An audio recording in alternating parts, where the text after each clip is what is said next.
What's up?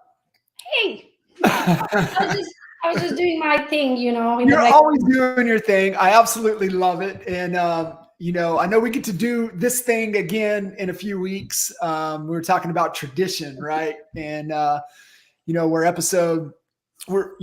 combining forces here, right? We're opening this up to your open to the world training, as well as, the Expert Mentor Series, which is really designed around the Honey Badger Nation with us, and having an opportunity to broadcast this everywhere. But we were joking before we went, is like, we have a tradition. Gogo and I kick off the year every year. The very first episode is kind of the state of social media, if you will. And we were just talking about how we get to do this again in a few weeks. So really looking forward to that. Thank you, John, so much for being our guest today. I know we had to do it a little different. We had to improvise to make sure that all of our teams get access to watch this. So usually, guys, on every Wednesday at 1 o'clock in the Team Gogo organization, we do a production and mindset related training. But the last Wednesday of every month, we open it up to the public. Today, our guest was John. Since we opened it up to the public, John also asked if he can feed it to the Honey Badgers, right? So since we had to feed it to 3 different platforms at the same time, the only way we could figure out how is through StreamYard. So the 2 of us are going to be up here in StreamYard. The rest of you, if you are not a Team Gogo member or not a Honey Badgers member, then you guys can watch it on YouTube. If you are a member with us, but you brought a guest, make sure that they are on YouTube, because that's the only place they can watch it, because otherwise you have to be a member of Honey Badger or a member of Team Gogo to be able to watch it live in the Facebook groups. Your guests can watch it live on YouTube. And maybe, Lindsay, you could put the YouTube direct link, please, into the chat box. Can they see it from here? If you put it into a chat box, does that go to all of the different platforms? No, she'll have to put it on in the different groups or whatever. But we're live in a few places, which is really cool, that we've been able to kind of bring this together. But we're on your YouTube channel. We're actually on my YouTube channel. We're in the Honey Badger group. We're in Team Gogo Facebook group. We're actually in the Fast Forward movement. We were talking about Kyle and Dan before we went live. So we're in the Fast Forward group as well. So, oh my gosh, look at us go viral here. That's amazing. We had, actually, last night I'm on the couch and I checked my Instagram and I got like all of these notifications and it's sold out. I was like, oh, hold on a minute. It can't sell out. It's on YouTube. Like, anybody can go to YouTube. But what did sell out is the ability to apply to get the link, right? So we had to, I actually came on here super quick trying to figure out how to fix it. I couldn't, and Christy came to the rescue and we fixed it and everybody was able to register. We had so many registrations and I feel like we definitely hit a chord and what we are going to be talking about today. So I just want to walk back a little bit on my story and business planning. Even though I love setting goals and I absolutely love chasing them, right? I never really knew. I don't feel like, and maybe this is just me, but I don't feel like I got an instruction, an SOP of how to actually set goals and how to like reverse engineer something and figure out, what do I need to do today? What do I need to do this week? What do I need to do next month? Like, what do I actually need to do to reach that goal? How do I end? Most importantly, how do I slow down enough where I can spend the time with myself, with my team, to figure out what do we actually want to achieve in 2024. So I couldn't think of anybody better to walk us through this exercise, because I didn't want to be the one doing the exercise because it gives me the weebie-jeebies. So I wanted to bring in an expert. So thank you, John, for being here. If in case you guys don't know, John, we go way back. So one of my very first, when I got introduced to EXP, I went to an event, which is a Honey Badgers event. So if you guys don't understand how EXP works, we belong to these different groups depending on who you chose as a sponsor. So because who I chose as a sponsor, I belong to the Honey Badgers group, and John is one of the founders of the Honey Badgers group, and they're at every event and they're so kind, and they literally opened up their book of business. Anytime I call them, text them, email them, they're always available. And here he is, right, training us today. So today, John, I'm pretty much going to shut up here, and you can take it and walk us through the process of business planning for 2024, so all of us can set up for a very successful upcoming year. And then somewhere during the process, if it fits in, if not at the end, I want to break down how much your time is worth. I believe it's very important to know what is your hourly rate, and I'm going to help you guys do that calculation. So then by the end of this call, you have your goal, you know exactly what you should be and should not be doing in 2024 that doesn't make you the money in that hour. So John, if you don't mind, please take it from here. I would absolutely love to. And so I'm going to shift a couple things around here for us. And I'm going to share this kind of this slide deck, be able to kind of walk through kind of this process, because you know, Gogo, it's one thing that we can just say, hey, here's what you need to go do, right? You know, tell me what it is you're trying to do, but here to go. But I want to give a little insight, because all of these external tools, all of these things that everybody will have access to, that we've used within our team and our organization for over 20 years, it's like, well, why not innovate on it? Because it works, right? Like, why break something that works? But one of the things that I want to touch on, and we'll get into it here in just a second, is that it all has to start with that mindset, and it all has to start kind of with that belief in understanding of where you're at and where it is you want to go. So we'll get into that around clarity in just a second. But you know, my goal, I guess, for this session when we started talking about it, and Gogo, we set this up and we got it on, and you're talking about like the conversations you're having with agents. You shared kind of your story, kind of your struggle. You wish people would have kind of given you a little bit more of this framework in the beginning to maybe you would have figured it out because you're just wired to figure things out. However, you could have collapsed time and shortened the process with less effort and less sacrifice if you had more clarity and you had a roadmap to be able to follow. And so my goal is to give you guys some foundational tools to be able to work with and help yourself as you're starting to think about the future. You're starting to think about 24, and I want you to even fast forward out. And I'm having some fun with clients and even ourselves. And it's like, okay, a little bit of the man on the moon type of by the end of the decade, right? Because you think about where we're at within the time frames. Here we are, we're wrapping up 23, getting ready to go into 24. It's like, okay, well, we have our goals for 24, but we need to be intentional with what it is that we're doing. And it has to be making progress, and it's either moving us closer to that future or it's moving us further away. And what I want everybody to understand is that you guys are on this call. I don't care. And Gogo, you and I talked about it this morning, kind of this walkthrough, this rehearsal that we were going through. And it's like, I don't care where you're at. Like if you're an intrapreneur, if you're an entrepreneur, you're a solopreneur, you're on a team, you're running a team, you're building a team, it doesn't matter. What you guys have to understand is that your business is your vehicle. And your vehicle is meant to be designed based upon the life that you want to live. And your vehicle is a vehicle that's moving you to there's the number one goal in business. The number one goal in business is freedom. And your business it's a creative world. You have to be designing this business in a way that's going to allow you to move closer to your freedom. And Gogo, I'm going to kind of share this story because it's so important to grasp of what this is.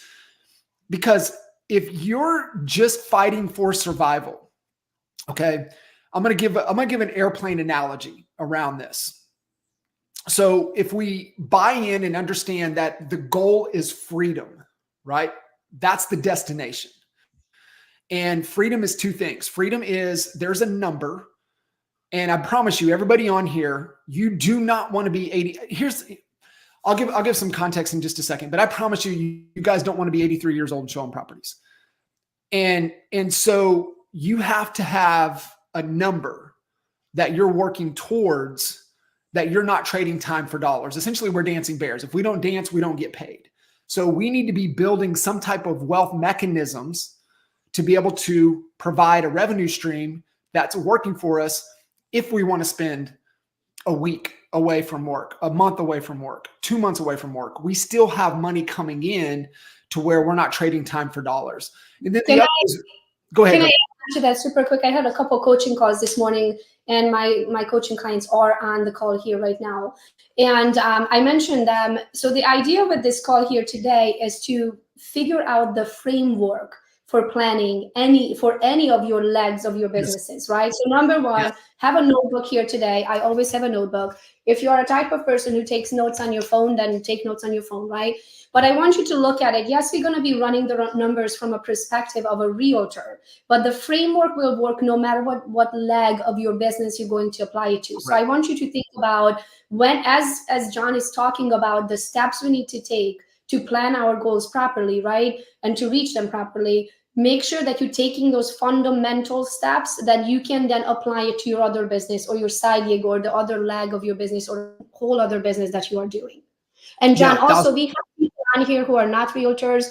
I know for a fact we have lenders and title companies and other entrepreneurs on the call here today. So just kind of keep that in mind. And it's not just realtors that we call today. 1,000%. So everything we're talking about applies. It applies to not only the bucket of wealth, it also framework to your health, and it's a framework to your to your relationships. It all makes sense. So I'll come back and I'll come back around to finish kind of that thought as we're talking kind of bigger picture in just a sec. But real quick bio, I know Gogo kind of teed it up a little bit. I know we have a lot of honey badgers on here, but just to real quick give some context. I'm Coach's kid, man. My dad was in the public school system for over 40 years, so I'm kind of hardwired from birth, from the coaching DNA. I mean, I grew up in the locker room. I grew up on the hardwood. I grew up out on the fields, and it's just growth and understanding through observation. And for me, being able to do what I do, and this is going to be an important component we're going to come back to in just a second. But what is that purpose? I mean, what gets you out of bed before the alarm clock goes off that you could do forever? And for me, it's inspiring and challenge people to think bigger so that we can see that transformation in their business and their lives. And, like a lot of folks, college dropout, I spent a year going to Cameron University to play golf, and I ended up on the drinking team instead of the golf team, so that didn't work too well. And you say you ended up on the drinking team? Yeah, I was on the drinking team, and that doesn't pay very well. So my aunt moved, drug me out to California, which was my college. I had one of the most incredible, amazing bosses ever, and she really taught me all of the dynamics of business and operations and understanding. She let me fail. She let me learn. It was really one of the most powerful experiences, profound for not only my life, but for my career moving forward. And got sucked back into Lawton, Oklahoma, with some high school buddies and serial entrepreneurs. And we took a bunch of businesses from ideas, got them profitable, got them sold. And that was the end of 2003. And we were sitting around with nothing to do. And my best friend, he was like, man, hey, the bar around the corner's for sale. So we ended up in the bar business, which was one of the worst ideas. However, if you guys have read Matthew McConaughey's Green Lights, it was a green light for me, because what it did is, Michael Reese was the connector, and Michael Reese connected me with Jay Kinder in 2004. And so over the past 20 years, I've been in multiple markets with 3 separate 7-figure real estate businesses, 4,300 total transactions. I've had the opportunity to personally coach 1,000 real estate agents. One fun metric we pay attention to, Gogo, is the number of one-on-one coaching calls that I know that's 15,500.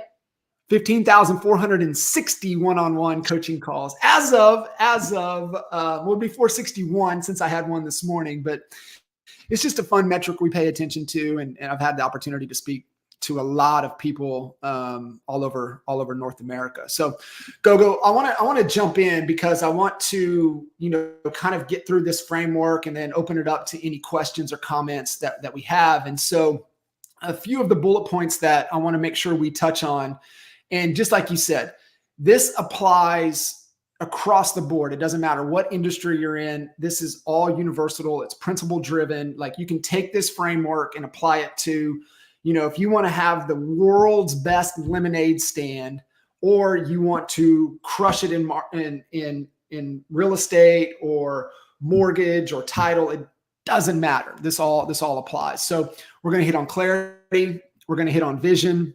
We're going to hit on model, and we're going to hit on strategy. And so these assets, Gogo, they're just inside of our Facebook group. They're all in there.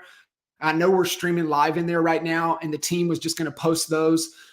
We can also get these assets to Lindsay, to your team, so you guys can post it in your groups and everything as well. But it's the pre-strategy planning, the personal action plan, and the straight line strategic plan. These are the documents that we've used religiously with ourselves and our teams over the last 20 years. And so you can go to our Coach Code Facebook group. Right there's if you want to click that real quick, but get into the Coach Code Facebook group. They're all there. But like I said, the team, D will get it over to Lindsay, and you guys can post it in there. But if you're not in the Coach Code Facebook group, get in there. I mean, you're talking about abundance of training, the things that you guys get from Gogo, but the things that we do inside the Coach Code group is really geared towards, if you're that stage 1 or stage 2 real estate agent, if you're just doing a deal to 2 deals a month on average, and you need to improve the skills required, the foundation, it's a great group. We go live in there. We coach inside of that group every week, every Tuesday.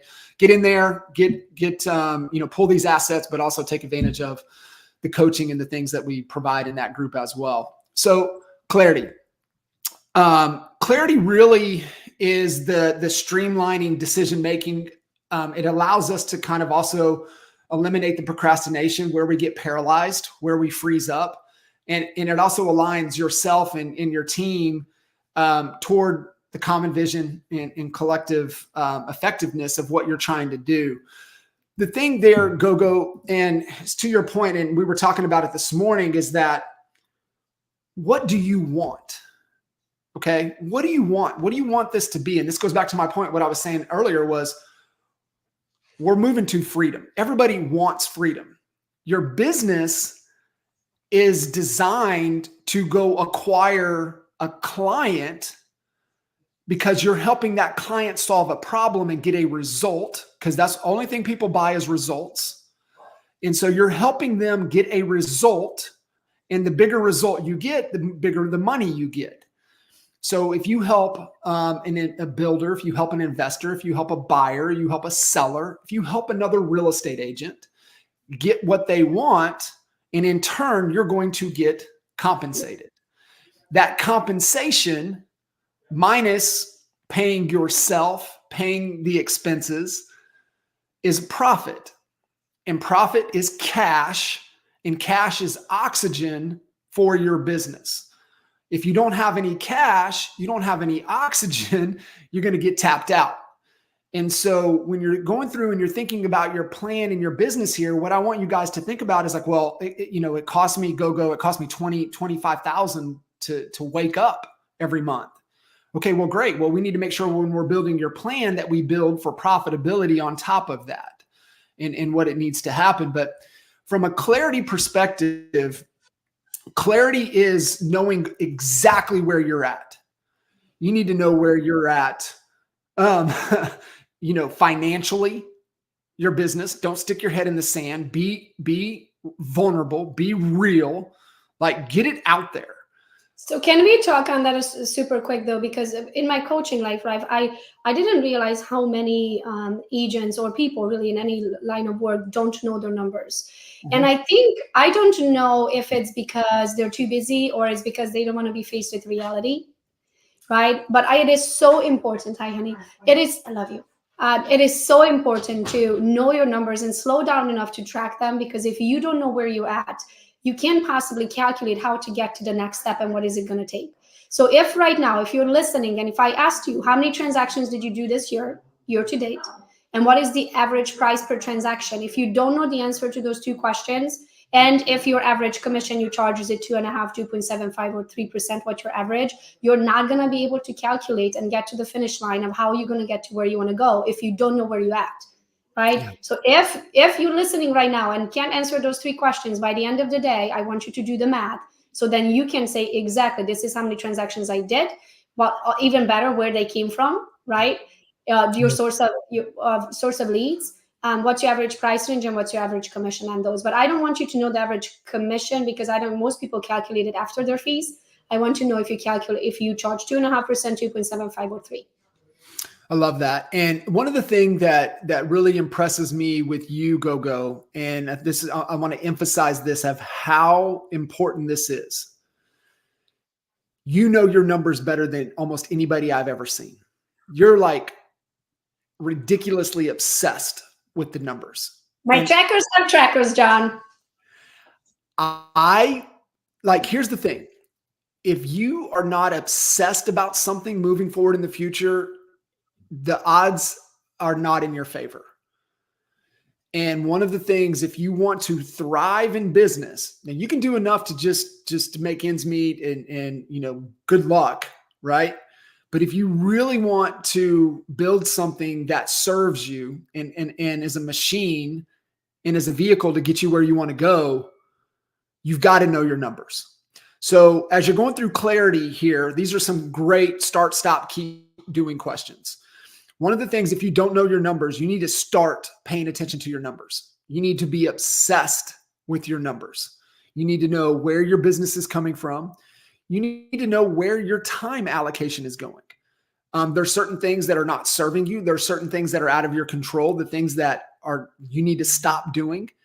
And there's things that are working well for you, things that are building momentum that you need to keep doing. And I know it says company here, but this also applies to your life. And I just have this belief that how you do anything is how you do everything. That's why everything needs to be principle driven, because it carries over into all the other equity buckets of life. So these are great questions, not only for your company, but for yourself or yourself personally. And Gogo, I mean, here's the reality. If you can't coach and lead yourself first, you can't coach and lead another human being. And you want to get down to it, there are no business problems. There's only leadership problems. You know how I learned this one? I learned it from Brent Gove. He said, people don't do what you say. People do what you do. Mm-hmm. So if you want to be a good leader, you have to be the first one setting the example of how to do something. And that's same with our children. I mean, leadership starts at home. As soon as you decided to bring another little human into this world, you're a leader. You are a leader. I promise you, everybody on this call, you are in a leadership role. And you can lead up, you can lead down, and you can lead side to side. You're always in a leadership role. And you know this better than anybody. This is why you're the queen of social media, is that there's more people watching and paying attention than what you want to let on to believe. And are you modeling the behavior that you want to instill into others? And this is one of the most transparent times, and it's just getting more transparent, more transparent. If you're bullshitting online, they're going to see it offline. How you are offline is how you better be online. How you're online is how you better be offline, right? Complete congruency, complete consistency, complete, just transparency of who you are. You are who you are. Because and people it comes down to just look yourself in the mirror. That's what it comes down to. Most of the time, we don't want to run our own numbers because we don't want to be faced with reality, and numbers don't lie. There's no feelings about how you feel about the money you made, right? It's like you made it or you didn't, right? And so that's what it comes down to. So number one, figure out where you're at in the moment, because GPS works this way. When you get into the car and you use GPS, as I like to say, we all have an internal GPS, right? What happens? Satellite tells this is where I'm at. You can't lie about it. That's where you are at. That's your actual exact GPS coordinate, is where you are in the moment. And then you say, this is where I'm going, right? And then GPS says, okay, here are the options. These are the different ways you can take. You can walk it. You can take public transportation. You can take a bike. You can take highways. You can take dirt roads. It's going to give you options, right? But first, we have to figure out and be honest with yourself truly of where you're at in the moment, which means you have to create some trackers, right? You have to see that bottom line. And then we have to dream big. I don't want you guys to dream like, oh, I just want to cover my bills. If I could just make $5,000. No, like say, I want to be a billionaire, whatever that number is for you, so you can get there. Yeah. I want to get to that, Gogo, to your point, because it's so important. But the other real quick on the clarity, This is super important. You need to really pay attention to what your strengths are, what your weaknesses are, what are all the opportunities that you have in front of you, and then what are the real threats. And strengths and weaknesses are typically internal, opportunities and threats are external. So, you might be world class at face-to-face, at having conversations. You might be extremely persuasive. You might be able to negotiate at a high level. A weakness might be, man, I suck at my numbers. I know I need to know them. I'm terrible at paperwork. The opportunities are, wow, man, I've got a social media opportunity. I've got clients that love me. I've got so many warm outreach. I'm not afraid to get on the phones. That's a strength of mine. Maybe an opportunity is some outbound cold traffic, right? So what are all of these opportunities? There's builder opportunity. There's downsize opportunity. There's always opportunity. It doesn't matter what the market is doing. There's always an opportunity. I mean, I got to ride through 6, 7, 8, 9, right? I got to ride through that market. My opportunity was new construction. Jay Kinder's opportunity was short sales. He became the short sale guru. Like, unbelievable. Nobody better in the entire country at short sales than this dude. And I crushed it with new construction, with builders. There's always an opportunity.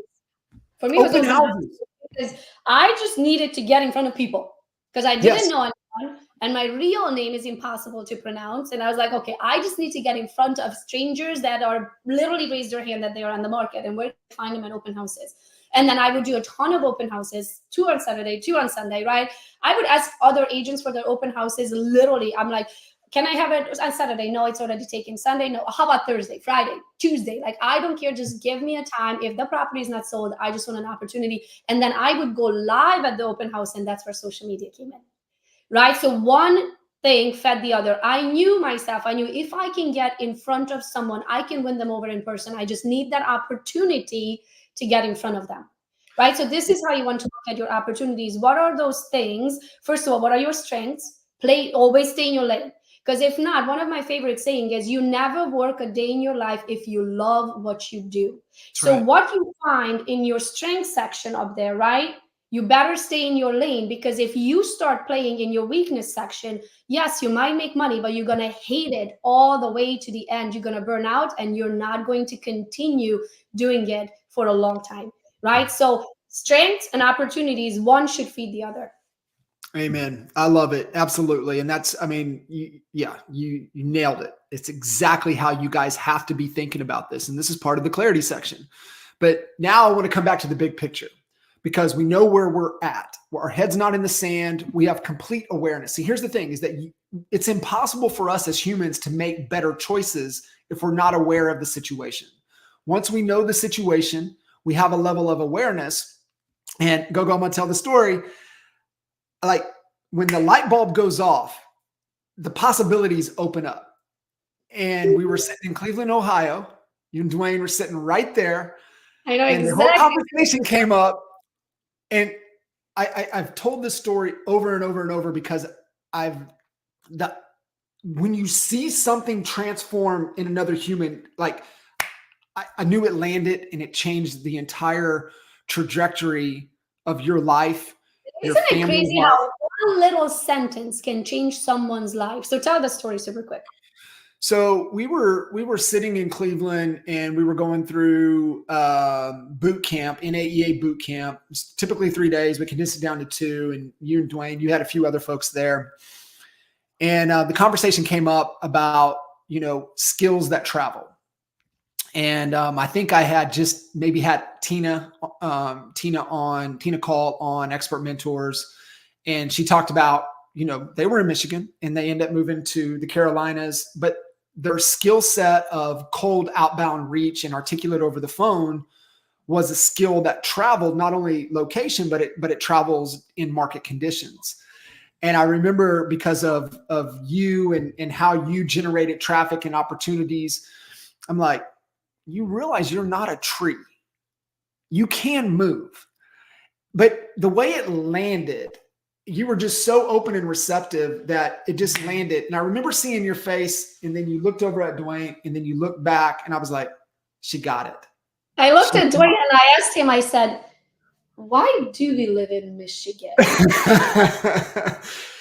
So, and next thing you know, we live in Tampa, and it's true. Like, I still have my team up in Michigan. We still have our house up in Michigan. We spend every summer in Michigan because we don't want to be in Tampa in the winter, in the summertime, right?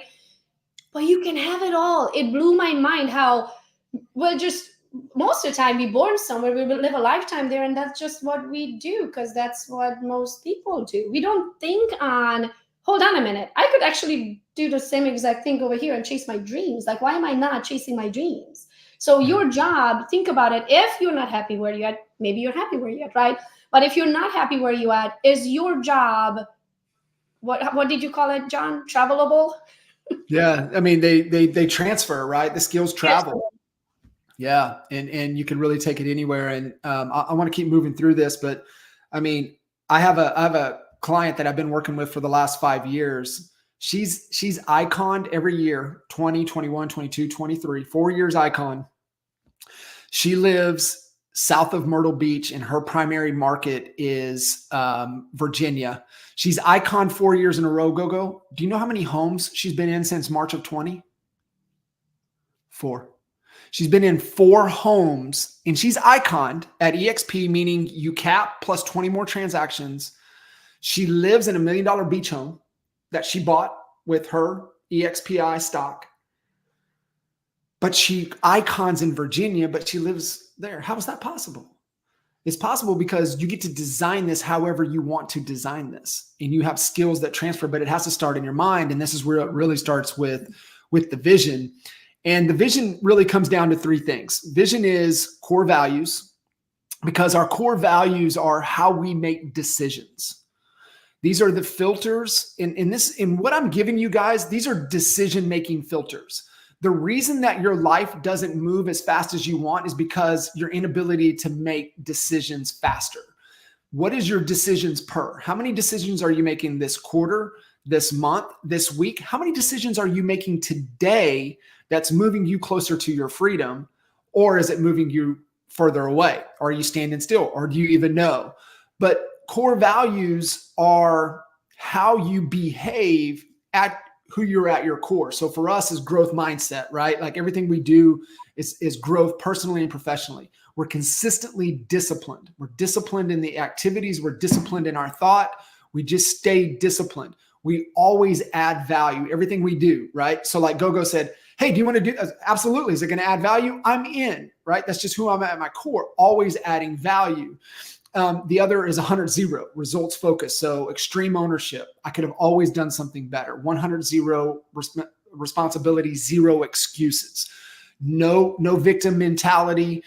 We only focus on getting results. We have fun, and then we're very candid in our communication. Those are actually my core values, right? This is the core values for our organization.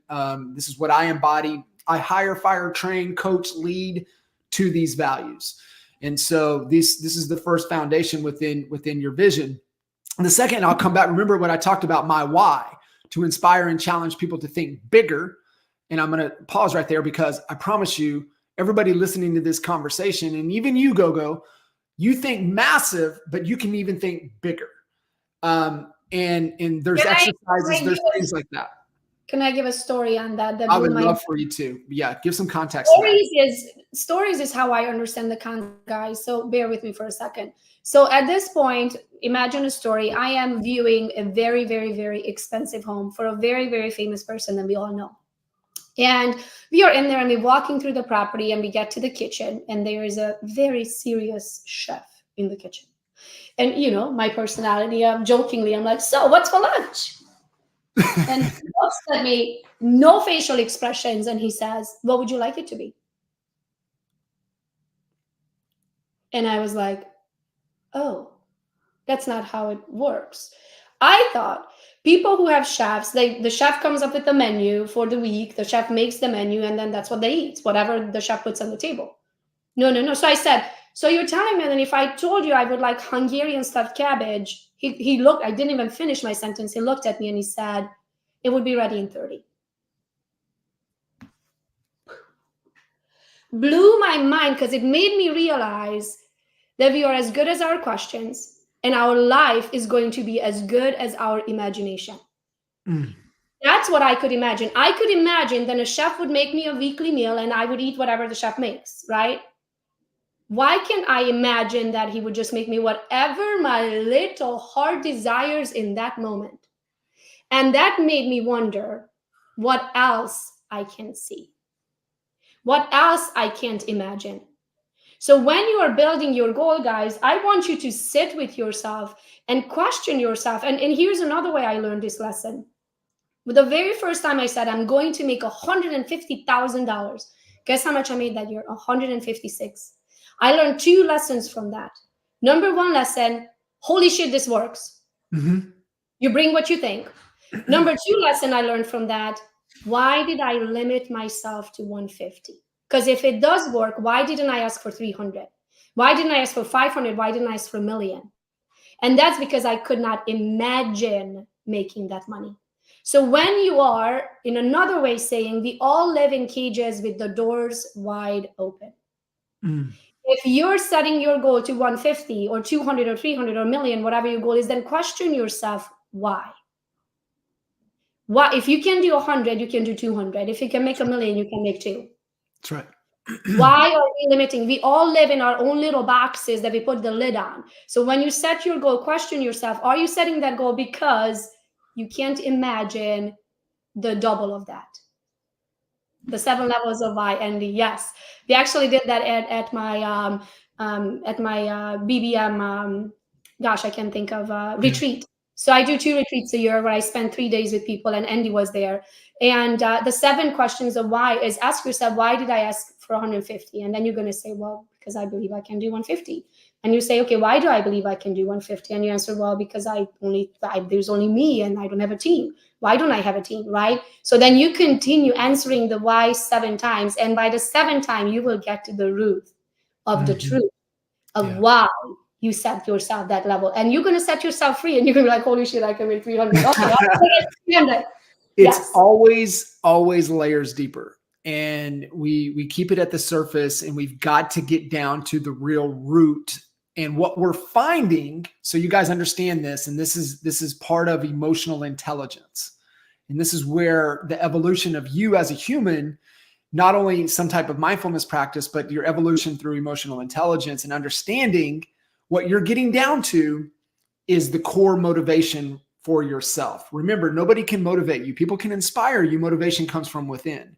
And you've got to get down past the carrots and the sticks, right? That's a form of motivation. Carrots and sticks are motivation. But you got to get down to really at your core why it is you do what you do. That's your purpose.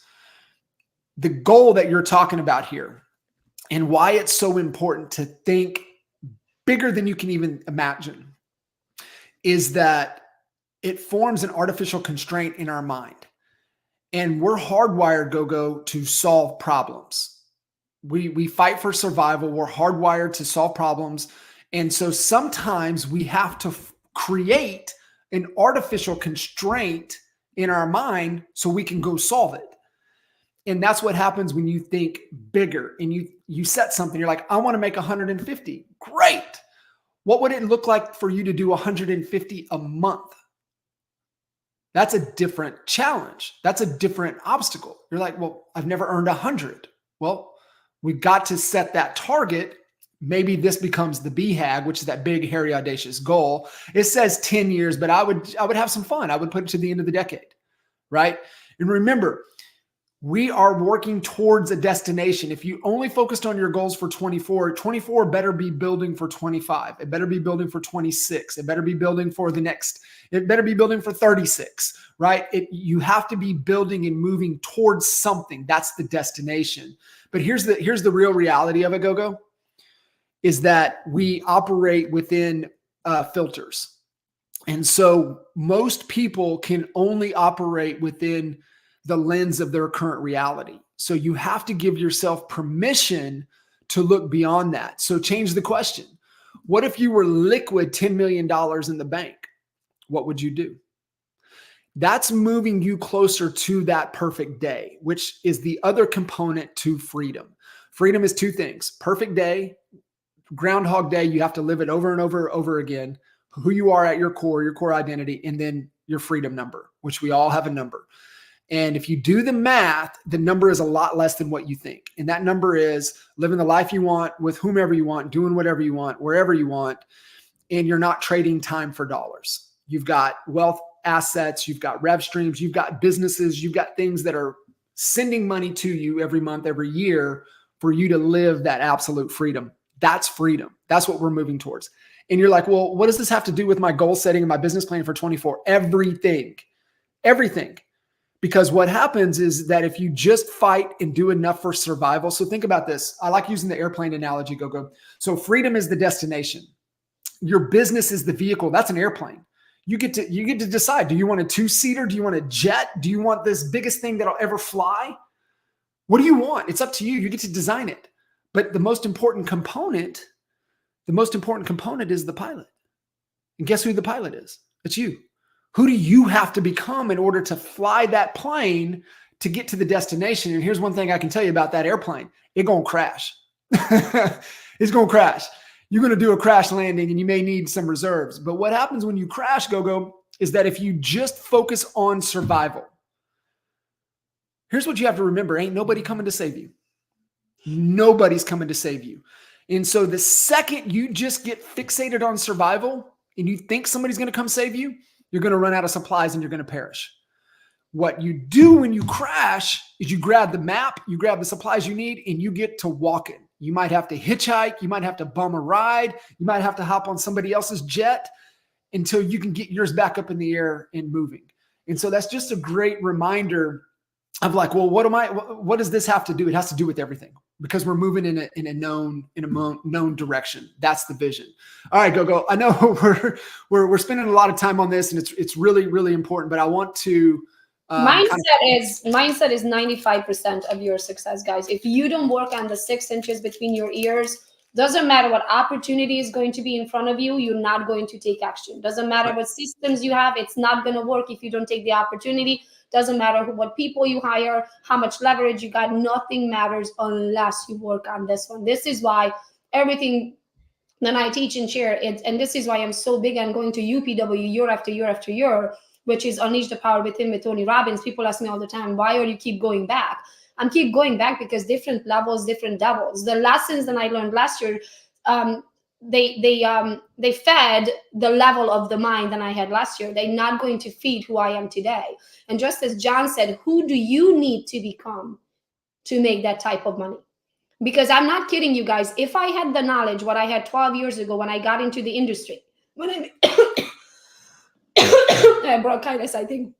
When I made $16,000, that is not the same person who made $3 million in a year. I can tell you that is not the same knowledge. That is not the same personality. It's not the same drive. It's not the same hustle. Nothing. I don't even know if I can find a 29-year-old version of myself. Is it the same DNA, same fingerprint, same social security number? Yes, but it is not the same mind. We all have to work on our mind because if not, you're not going to take the opportunity. You know, Gogo, one of my favorite quotes, is no man steps in the same river twice. And what that means is that the human is never the same and the river's never the same because it's constantly moving. And that's why you can pick up the same book, every year and you're going to get something new out of it. And that's why these are exercises, right? You don't go to the gym once and you're fit, right? These are exercises for your clarity, for your mind, for your direction. And, James Clear talks in Atomic Habits, the people that get the best results are the people that have clarity and a plan. Not just clarity, not just a plan, but clarity and a plan. And clarity is mindset. And the reason that we want to fast forward out and we want to think about the destination is because it's easier to reverse engineer than try to build from the start. And if you've ever looked at a really complicated maze, it's easier to start at the end and come back to the beginning than go from the beginning and get to the end. Try it next time. It's so much easier. And that's why you start with the end in mind so you can reverse engineer down to where you want to be. And the pre-strategy, those questions, those thought-provoking questions, and then really, thinking through the vision and getting into the plan. And this is really kind of the roadmap. It's our straight line strategic plan. What we just talked about here is the vision component. It's the core values, the purpose, the mission. We're talking about that big, hairy, audacious goal, which is long-term, which I would tell you guys, let's have some fun. What do you want your life, your business, this vehicle to look like by the end of the decade? That's fun to think about, right? We got all of 24 through the end of, 29 that we can, what do we want this to be? Be as creative, be as fun as you want. And what we're going to talk about here in just a second, Gogo, is 1 year. We're going to talk about 24, but think about the maze, right? The end of the maze for this particular, mountain that we're trying to scale. That's this destination. Well, what happens that 3 to 5 term, kind of in the middle of the maze? Where do we want to be? Where do we want to be in 24? And then what are we going to commit to? Here we are, the end of November. What are we going to commit to in December, January, February, and March? That's going to set the stage. Because right now, and it's funny, I was talking with Leanne about this. I just listened to Ed Milet dropped an old podcast, and it's called Separation Season. And what he's talking about is like, this is the opportunity right now to separate yourself from everybody else, because Q4 is the most distracting quarter in the calendar because it has the most holidays. If you've got kids are out. There's so many dang distractions, holiday parties. You got to go here, you got to go there. So when you look at the actual number of work days, it's the fewest amount of work days of any 90-day stretch in the calendar.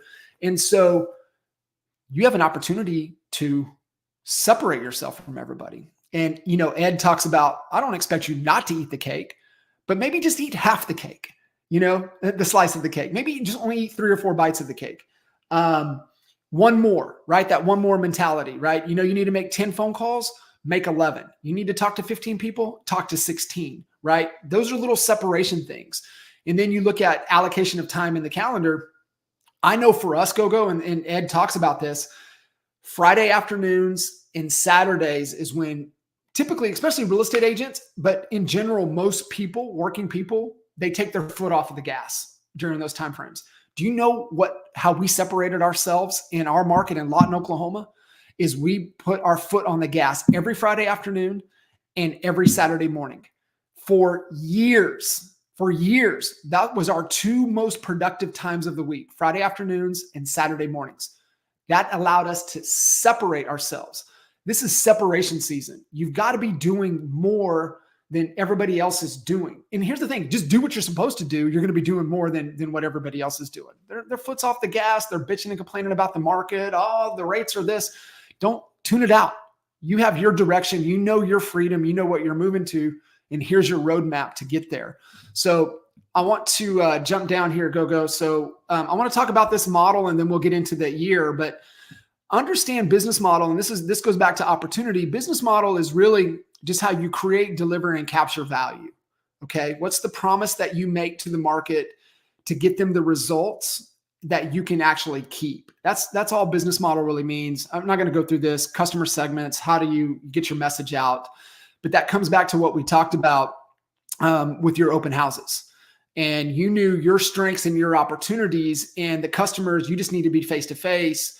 You knew the customers you wanted to work with were in the streets, and you knew that your channel was, okay, well, I'm going to do social media to get the message out that I'm in these houses, and I may do some door knocking around. I may put some flyers. I may post some stuff on social media. Those are my channels. My value is come to the house. I'll help you get into this house, or I'll help you find a house that you can get into. Oh, you got a home to sell? I can help you do that as well. Right. So that's kind of your business model. I don't want to spend too much time there, but I want to get into this part, because this is how you genuinely reverse engineer of what it's going to take for you to hit your goal. So if you want to make $250,000 this year in real estate, could we actually break this down in action with someone live? I would love to be able to do, I can do the math super quick for someone, if you don't mind, John. Yeah, absolutely. So guys, in the chat box, no matter where you're at, if you're on Facebook or if you're on YouTube, put in a yes if you want me to help you calculate how many transactions you need to do this year to reach your goal. Amy Holdrum is the first one to jump in. All right, Andy, play along with us. Andy, I think you can only type. So here's my question. What is the income goal that you want to make this year? And we are talking real estate transactions. So if you have other businesses too, then you're going to have to do the calculation after. So type in the number, Andy, for your real estate income goal commissions for 2024. All right, Andy, play along with us here. 150,000. 150,000. Okay. Andy, what's an average home in your neck of the woods? What is, actually, let me ask you this, Andy. I know you know your numbers because we did this. What is your average home value that you sell?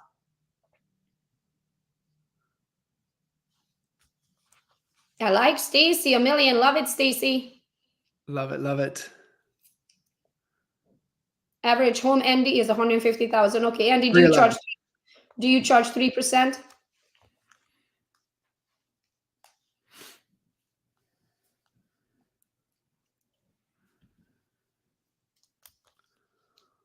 Oh, Andy's is 311. Sorry, I thought I saw 150. That was your income. Sorry. Okay, 311,000. She wants to make 150. Her average sales price is 311 and 2.5%. 2.5%. Okay, there we go. 311 times 2.5%. Average commission is 777. I love repeating numbers. $7,775. And she's just 100% of her business is on the buy side. Awesome. Okay. I think, Andy, your EXP, if I remember correctly, so you pay 20% up to 16,000, correct? So 7,775 minus 20%, that is 1,555. We're going to take your 16,000 divided by 1,555 equals your average. 16,000 divided by 1,555. It's going to take you 10 transactions to cap. So the first 10 transactions you are going to make minus 20% equals $6,222 times 10, right? Because it's going to take you 10 transactions to cap. That's $62,200 out of your 150 that you want to make. Okay, so we're going to take minus 150. That leaves us with $87,800. We're going to divide that by the 7,775 because that's your average after capping, right? And it's going to take you another 11 transactions. So in your case, 21 transactions at $311,000 a piece, plus paying your cap in, will make you $150,000. So how many closed transactions is she going to have to do for her to make 150? 21. So if we take your year at 12 months divided by 21 transactions, or the other way around, you need to do 1.75 transactions a month at $311,000 a piece. Boom. There you go. And then the next question becomes, and this gets into what we were talking about, why understanding the business model is this component right here. One, the top part is great, so you put 24, you put 25. Let's get some growth targets out there. But that bottom part down there, and don't mind what's there, but what is your activities of where that business is going to be coming from? Social media must be one on there. So I know that's other. You can put social media in there. If you guys are not following Gogo and what Gogo's doing to the T on social media, you're missing a massive amount of one of the core four for generating leads and opportunities in today's market. Number one, it's one of the core four pillars is social media, because that's your one to many. So you have to look at, okay, well, I'm Andy's scenario here, Gogo. She's going to need to close out 21 opportunities, 21 clients to hit her goal. Where are they coming from? And what I would challenge all of you is that, three-legged stool is more stable than a two-prong ladder. Four pieces to a chair is more stable than three to a stool. So our approach was always getting to at least five, what we called oil wells that are pumping in our business, because I promise you, they all ain't going to be pumping at the same time. So where is your business? And they're all going to be even kind of different seasonality. So the thing is that, okay, well, what are you doing for warm? People that know you, like you, love you, trust you, people that are in your phone, the people that you have emails for, people that follow you on social media. How are you engaging with them? Gogo social media. How are you creating awareness and curiosity and getting people to reach out to you for what you do in real estate? Are you wanting to have some cold outreach? Are you going to circle prospect? Are you going to for sale by owners? Are you going to hit some of the expires, the cancels, withdrawals? Like, are you doing the outbound stuff? And then what are you doing to run some advertisements? I mean, every one of you guys here that's on that, if you're at EXP or even you're at Real or whatever, most of these companies now are offering some type of platform, CRM platform. You must be running some low cost leads, advertisements to generate some leads. New construction, downsizing, price reduced, whatever is kind of a hook in your market. Those are your core four. Where are they going to come from? Gogo said open houses. If you do open houses the right way, it can be a big time pillar for your business. So you have to identify where your business is going to come from once you break down what it's going to take. Can I add on to this one super quick? I don't want you guys to invent the wheel. If you already have existing transactions, I want you to write all of your closings down in the last year or the last 2 years, right? Go back, depending on how much time you have. Write down all of your closings, buy side or listing side, and answer this question: where did they come from? And by that, I mean literally. I don't want you to say it was my cousin. Did your cousin texted you? Did he talk to you at grandma's Christmas party? Do you happen to be doing yoga together with your cousin? Did they Facebook you? Did they respond to an ad? Did they text you? Where did they literally come from? I want you to take yourself back with every single client to the first contact. The reason why is because you're going to realize after you go through those 10 or 20 closings, or depending how many you had, you realize you're going to have usually it's about 2 or 3 major buckets. So that I call mine buckets, right? So one of them you'll see it's going to be your Facebook Messenger. The other one's going to be your open houses, or it's going to be your recommendations or past clients, or it's going to be referrals from other agents, or it's going to be Up City, or it's going to be. So I want you to figure out where are the 2 buckets that you already know that you are really good at. You just never slow down to figure out where they come from. If you slow down to do your research, you're going to realize that you have a path, usually 2, right? So with that being said, you just need to do more of that. The reason why we don't realize when something comes natural to us, because it's a God-given talent. Yeah. And we don't realize when we are good at something because it comes so natural. Right. If you slow down enough to realize that, oh my gosh, I'm keep getting these at yoga, or oh my gosh, it's my book club, or oh my gosh, people just Facebook me all the time, or they text me, or I pick them up at a country club while golfing, right? Whatever that is. So go through your 10, 20 transactions and figure out what are those 2 things that most of your leads came from, and just, again, stay in your lane. That doesn't mean you can't add on. That doesn't mean that you shouldn't throw $10 at it and run Facebook ads this year. Yeah. But if you already know that something's working because it worked over and over and over again, because that's where the past one came from, just do more of that. It's simple. It comes easy to you. So go through the last 10 and 20 and write down those buckets, and you'll see you're going to have about 2 things that happens over and over again. So spot on. And the thing too is make sure you're squeezing all of the juice out of that opportunity. And most real estate agents, they don't go deep enough with it, Gogo. They just kind of pick at it instead of going really deep, right? Like, so if you had like one thing that worked really well, how can you optimize it? And are you getting all of the opportunity out of it? And I can promise you, no, you're not, right? Because, are you optimizing it with people? Are you optimizing it with AI? Are you optimizing it with video?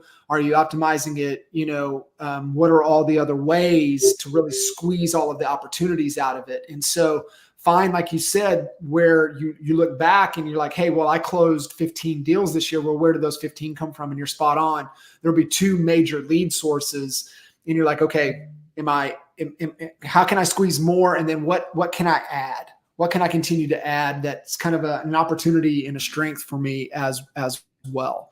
So that's really good. Gogo, I want to kind of fast forward here real quick through a couple more of these slides, and then we'll open it up for some questions. I do have time to hang with you for those that are able to stay. And I do want to do the hourly rate. I think it's super important to know your hourly rate. So after John is done, please stay on, because I'm going to do a calculation. All of you are going to know what your time is worth by the time we are done here. Yeah, I want to get to that because I want to walk through that with you and how important it is. But once you know kind of the game plan, then the strategy is really being able to solve the right problem, right? What is the key? What is it that's going to stop me from in let's say in Andy's case, say maybe Andy did 10 deals last year and Andy wants to double and do 21. How are we going to get there? What's the game plan? And then what is the constraint that's stopping me? So that's a good strategy, right? A bad strategy, we don't even identify what that constraint is. And so, you start to really look at our plan here, and this gets down into knowing what our 1-year objectives are, Gogo. But then you get down into, okay, well, the quarterly execution. And what we mean by quarterly is the 4 quarters of the year, Q1, Q2, Q3, Q4. We're wrapping up Q4 right now. We're about to go into Q1. Statistically, for most people, Q1 is the slowest quarter. We even know that in Dallas, Texas, that only 18% of the sales in the entire calendar year happen in January, February, and March. So what are we doing in that time frame to be able to set ourselves up to make sure we accomplish all the things that we're wanting to accomplish in, the entire year? The initiatives portion of this plan, Gogo, really talks about, okay, well, what do we need to focus on? What has to be true? That's always the question you ask yourself. So in Andy's situation, it's like, okay, well, what has to be true for me to close 21 deals this year? And you start asking yourself that question, you're going to come up with better answers. So there's the plan. We've got a simple little thing people can jump into it. It's 7-figure blueprint. We'll kind of walk you through if anybody wants to jump in there and take that. Just 7-figure, write that down, 7figurebp.com, go through, kind of walk through that free training. And then it'll give you an opportunity if you want to chat with myself or somebody on the team to kind of help you, fine tune that game plan for 24. I'll come back and I'll share this story in just a second, Gogo, because I think it's super, super important. But I do want you to get into and breaking down the hourly and uncovering what your hour is worth, because a lot of you, the growth is either it's check equity or it's sweat equity. And for a lot of people, we're balling on a budget and it's sweat equity. And so it's how do we allocate the most precious resource we have, which is our time, that's going to allow us to get the greatest return, right? If you guys are from an investment side, you're like, return on investment. I get that. But what is ROT? What is the return on your time? That's the number one thing that you need to be paying attention to first. And you've got to be kind of a butthole about it when some people start to steal your time, right? It's so funny, right? If somebody was to come walk in, you have some cash laying on here and they grab the cash and walk out, you'd be pissed. But if they came down here and sit down at your desk and they rob 30, 45, 60 minutes of your life, you're just like, oh, they robbed my time today. You were willing to fight them over taking that cash, yet you're going to okay with them to rob your time. And you got to have that shift. And the exercise that you're about to walk them through helps them get a little more insight and clarity of what that really is worth. So number one, when the way I learned this, and you might want to write this down because it will change your life. An hour of your time is an hour of your life. Mm. You know why we say we never get that time back? Because you will never get that time back. If you're going to allow someone to waste it, or if you wasted yourself because you are doing not money-making activities, you literally stole money from yourself. So let me walk you through it. We're going to do the number one. We're going to do one exercise to figure out your hourly rate period based on the money that you made last year. And then we're going to break that down from the listing side or buy side so you can see the difference between the two. Okay. So let's start. I want you to all have a calculator and a piece of paper, because you're going to write this down and you're going to stick it to where you can see it for the rest. I am doing this exercise with you. Let's go. Love it. So calculator out. You are going to put in your calculator the money you made this year by far altogether. Now we are going to calculate it like if this was the end of the year. I know we still have another month or so to make, but let's say that you're not going to do anything for the rest of the year. Just bear with me, okay? Imagine that this is your income for the year, the whole year, right? Put that number into your calculator. And then you are going to, and this is not after taxes and after expenses. This is the money that hit your account, the money you made. Okay. Take that money, that amount, and divide it by 2080. 2080. The reason why 2080 is because if you worked a healthy 40 hours a week, and I know none of us do, but we all thrive through, right? Thrive through. If you worked a healthy 40 hours a week, you work 2080 hours to make that money. The number that's on the screen right now, that is your hourly rate. So from now on, take that hourly rate and stick it literally on your computer or anywhere where you're going to see it. And the way I learned this one is my coach at the time made me stick it to the washer. And it said it's a very expensive load of laundry. Mm-hmm. Do I qualify to do a load of laundry? Absolutely. Should I be doing the load of laundry, or how long does it take to do laundry? Right? Let's walk through it. You're gonna go around the house in every room and you're gonna gather everybody's laundry. Then you're gonna separate it by darks, whites, and colors. Then you're gonna run a white load. Then you're gonna run a colored load. Then you're gonna run the dark load, right? Then you're gonna take it from the washer, put it over the dryer. Then it's going to dry for another hour, right? And then you're going to take it out of there. Then you're going to fold it, right? And then you're going to disperse it back to where you found it. Let's say that's 3 hours. In those 3 hours, how much do you think it would cost you to hire a stay-at-home mom to come over and do a load of laundry?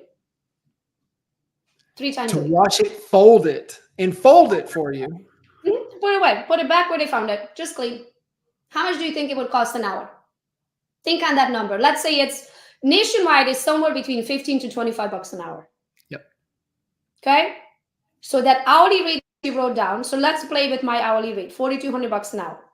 Should I pay someone 25 bucks an hour to do my laundry, or should I do it, which is going to cost me $4,200? Because if I stayed in my lane and I did what I'm really good at, I make 4,200 bucks an hour doing what I'm really good at. So most people will look at it, yeah, but Gogo, I can do a load of laundry and listen to your podcast and work on my laptop while the dryer is going. Sure can. You can answer emails and all that, can't we? But are you giving your 100%, and are you making money in that hour, or on top of doing laundry, doing data entry? The way you want to look at it, you have to close that, honey. The way you want to look at it is that in that hour, if I hire it out, yes, it's going to cost me 25 bucks, but I'm going to make 4,200.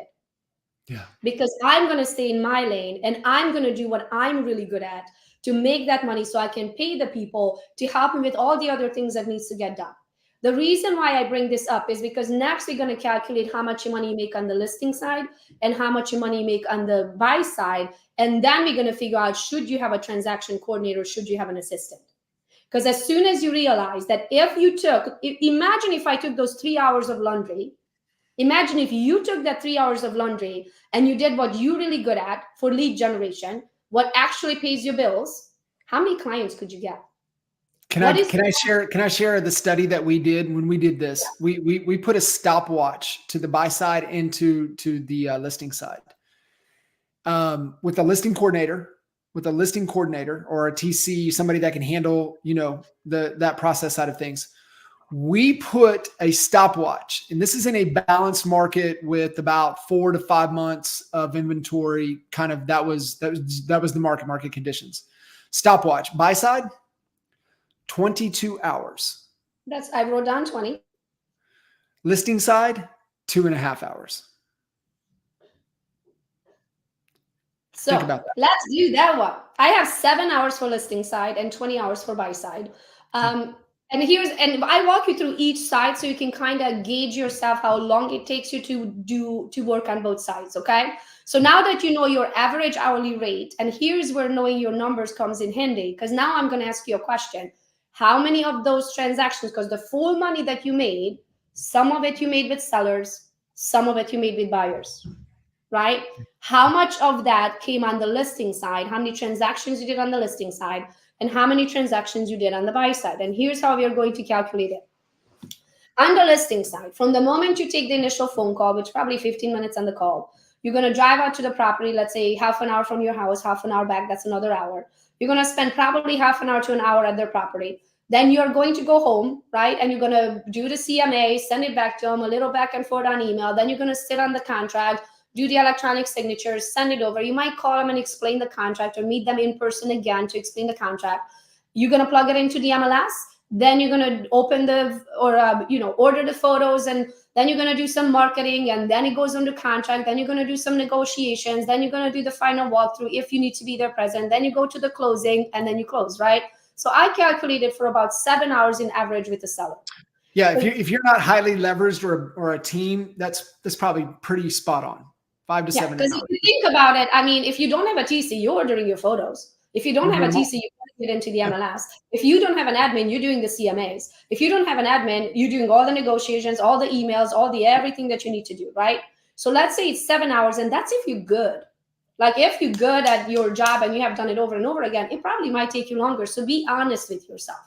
So take your listing side commissions, and you're going to notice one other thing. Usually listing side commissions are higher than buy side commissions.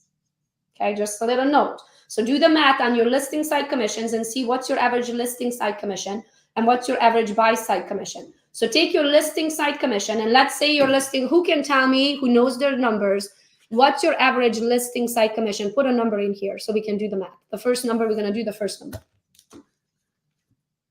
So listing side commission average.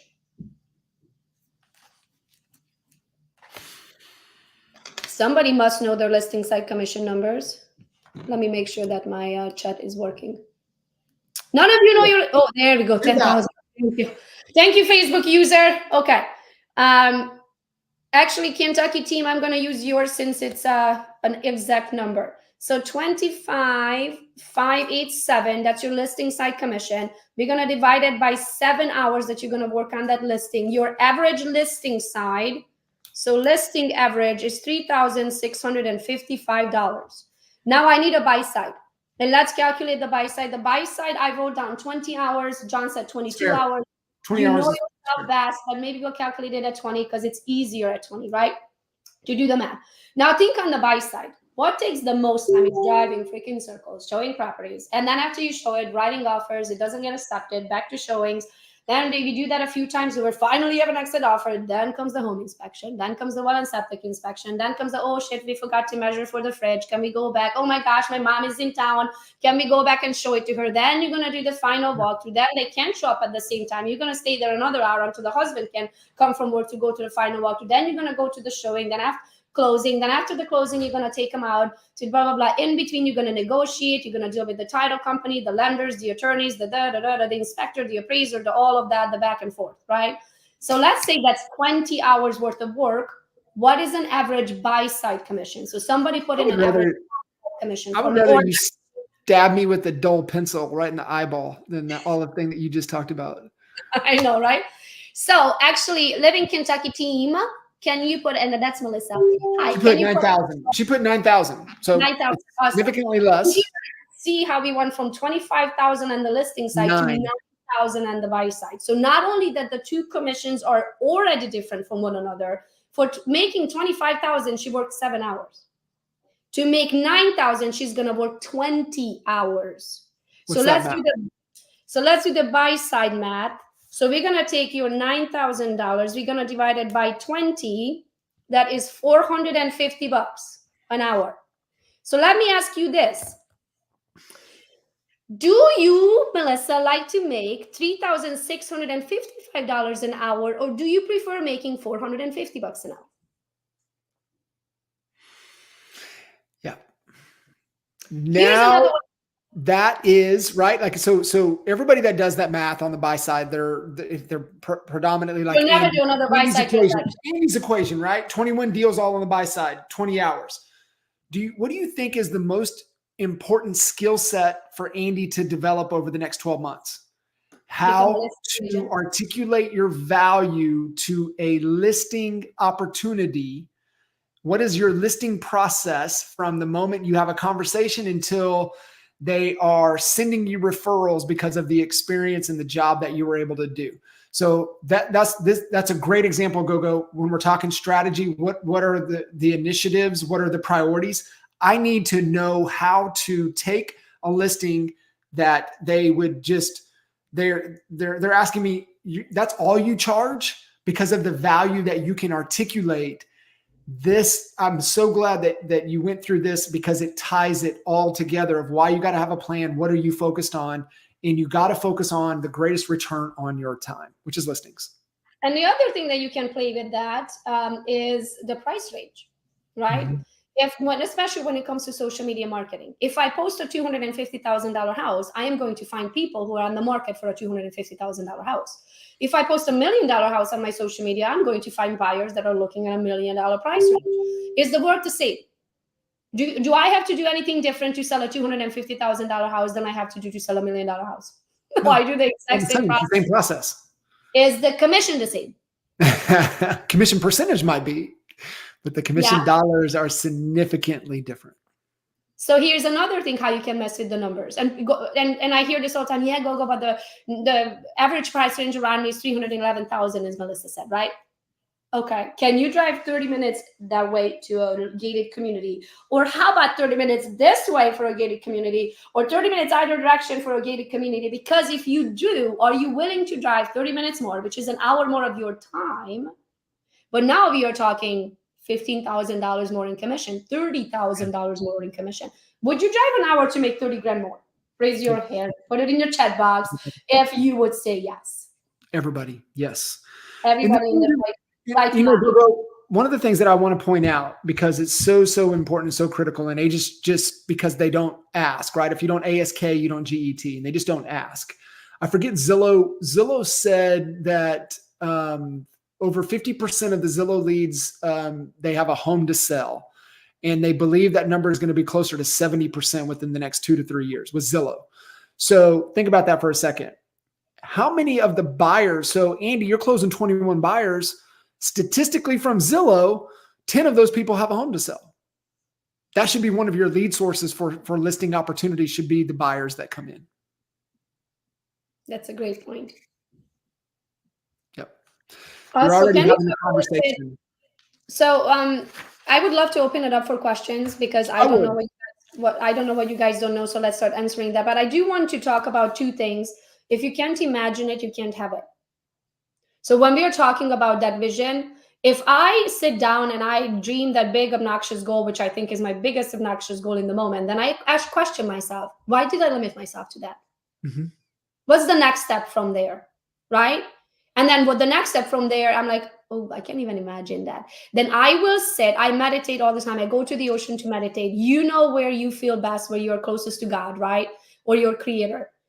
I want you to sit and do not freaking stand up from there until you can see it with your closed eyes. You can imagine that amount of money. You can see that house. Like, I know what my beachfront property looks like.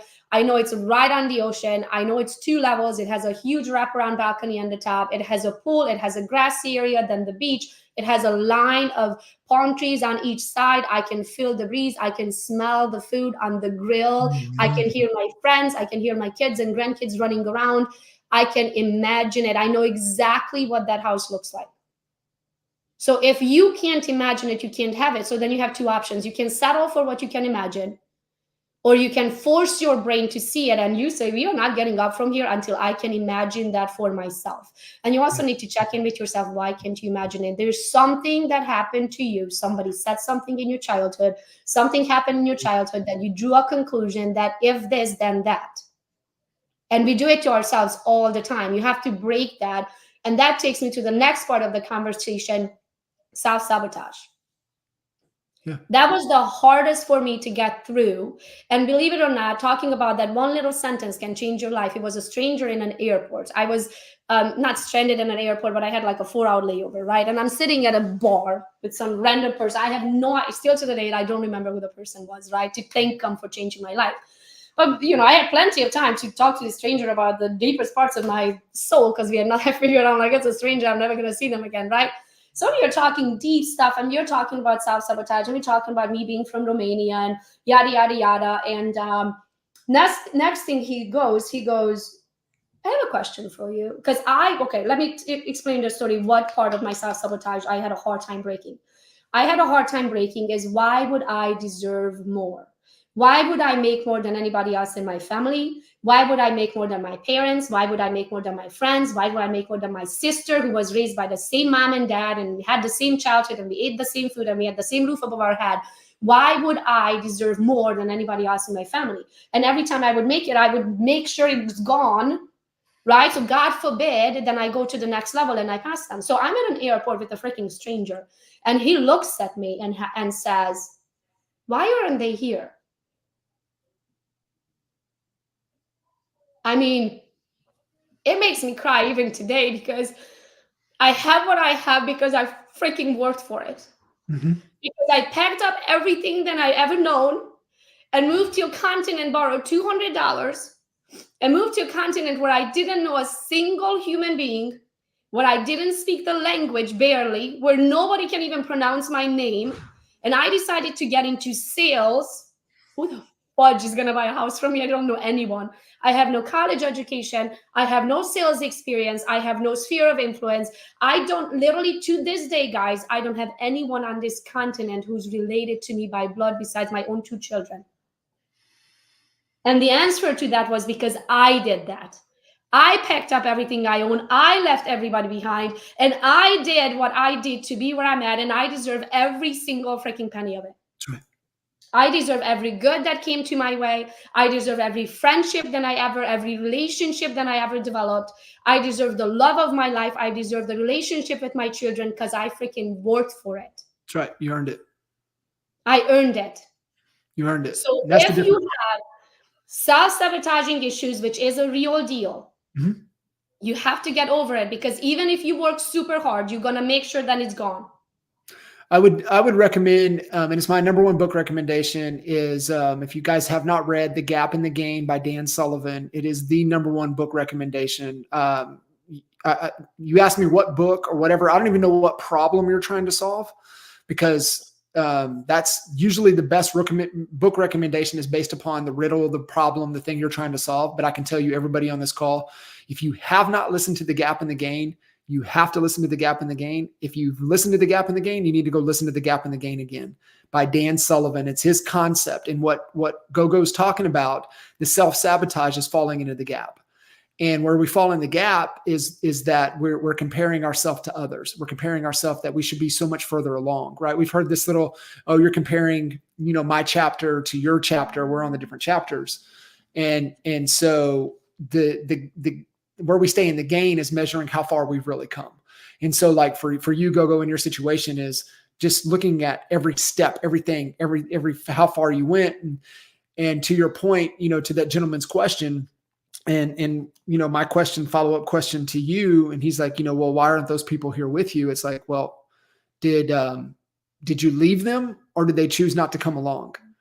And what happens to the most people in our environment is they just choose not to come along, and that's okay. I can still love you from afar, but I'm going to help the people that are trying to get into my boat. I'm not trying to help the people that are swimming away from my boat. And that's where the self-sabotage is like, well, why are they swimming away from my boat? I really want to help them. They don't want your help. But there's 10 people right here with their arms up begging you to help them. Help them. Help them. And it's just so powerful. But The Gap in the Gain, to Gogo's comment, is it'll help you overcome that. It's just that concept. And here's the other thing, guys. And Gogo, I want to share this, and then if you want to keep it open. But I had this image up there real quick, right? So I got on this endurance kick back at the getting ready to turn 40. And I lost my mom when I was 11 years old. She was 2 months shy of her 40th birthday. She passed away from breast cancer. And so as I was getting ready to turn 40, I wanted to do something in kind of honor of her. So I never ran before. So I was like, you know what? I think I'm going to run a marathon. And, I just want to do something hard, right? Really to challenge my mind and challenge my body. And so not any marathon, but New York City Marathon. So I ran the New York City Marathon, and we surprised my dad. It was his 70th birthday. He'd never been in New York City. Just incredible. For that? What's that? Did you have to qualify for that? So great point. You just enter. Here's the thing. When you set a goal, then you go, well, what are all the ways? I'm a turtle. And to Gogo's point, you either live in New York City and you get in the lottery, or you qualify. I'm slow as a turtle and I don't live in New York City. but there is always a way. So I raised money. So you can do a donation to get a ticket to get in. And I went the donation route through the cancer. There is a way. There's always a way. And I think that's a mindset shift for everybody on this call. Like if once you know your target, you know your vision, you have that imagination, then you ask yourself, well, what are all the ways? And nothing stops you. You have to be like water, and you find your way into any room. There's that third door concept, Gogo, right? So life is like a nightclub. You have the front door to where all of the sheep line up to go in. You have the VIP door, which you got to be a celebrity or you got to have the money to get into the VIP door. And then there's the third door. Could be an open window, could be the back door, could be crawling and digging a hole underneath to pop up in the middle of. There's always a way. And once you have that concept, there's always a way. You have to have that. And, I got into the New York City Marathon, great experience. And I did it on my own, right? I downloaded a training and I trained myself and I figured it out on my own. And my point is, and I'll come full circle with it, is that a lot of you guys on here can figure this stuff out, right? You're here with Gogo, you're listening to her training, you jump on the free calls, you do this.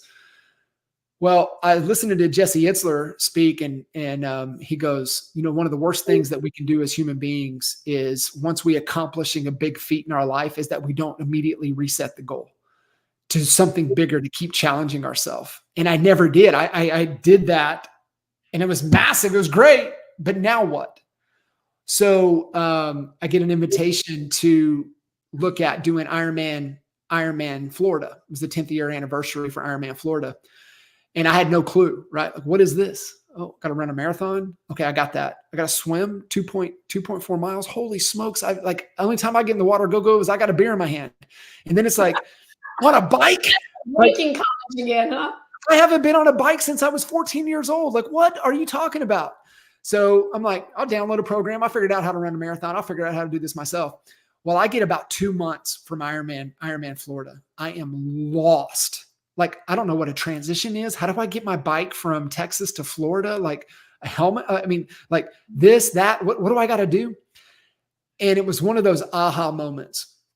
And it's carried with me like everything I do. So this goes back to your hourly thing, is that I'm trying to do this on my own. Dummy, you're a coach. Like coaches collapse time. Coaches see around corners. Coaches see our blind spots. They guide us. They give us the framework. Here's what you need to do next. They challenge us. They hold us accountable.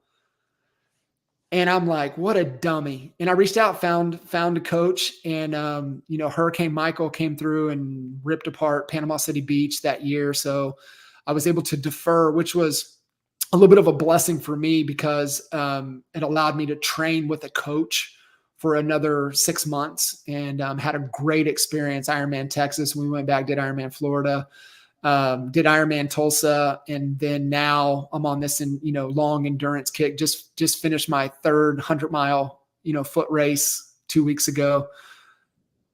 Gogo, not possible without a coach. And so, wherever you guys are at, find, there's a difference. Mentorship, getting into Gogo's program, getting into Gogo's trainings, getting into our Facebook group. We're mentors. We can mentor you, but there's a difference in a coaching versus a mentor relationship. A coach is somebody you invest in. And at some point, and my paradigm, I don't do anything. Like I have a coach for my fitness. I have a coach for my business. I have a coach for my life. I have a coach for my relationships. Everything that's important to you, you better have a mentor, you better have a coach. And remember, the difference is a coach is somebody you invest in.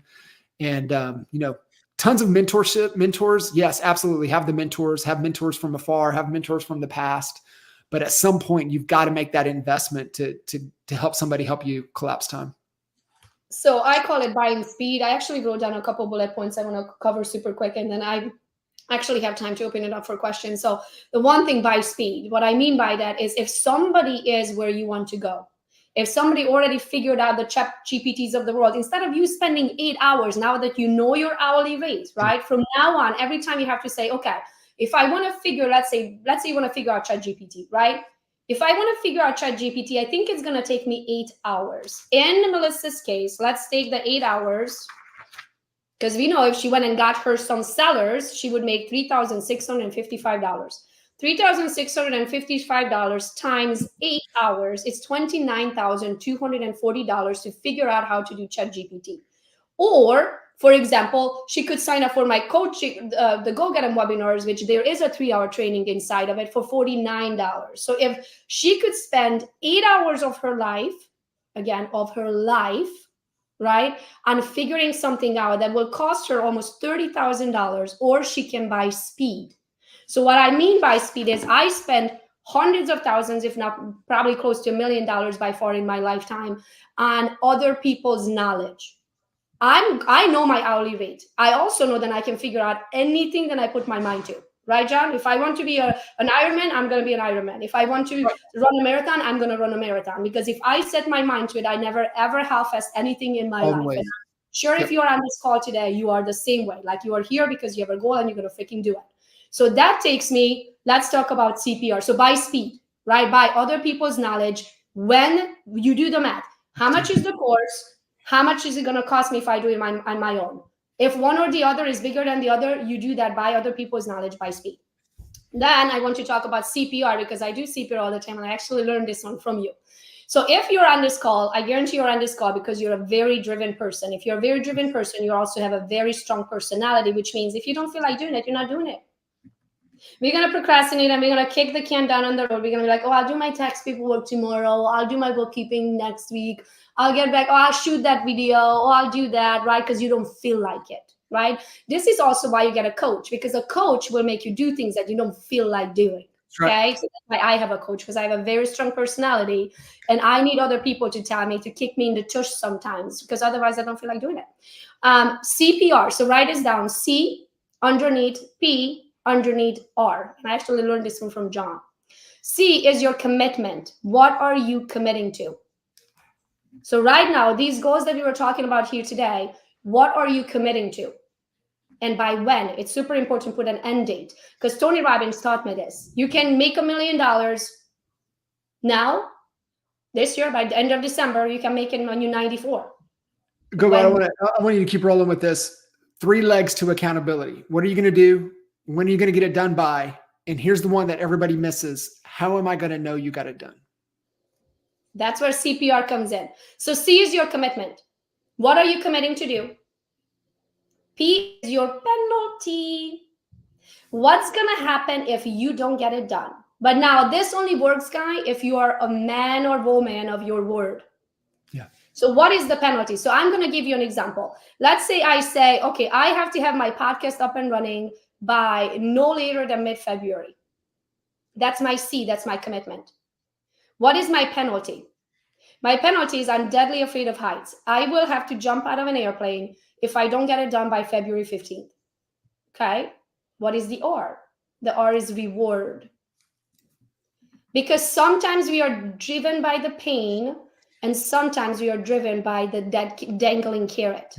Most of the time I'm driven by the dangling carrot because I want that something, then it's going to feel so good when I get it, right?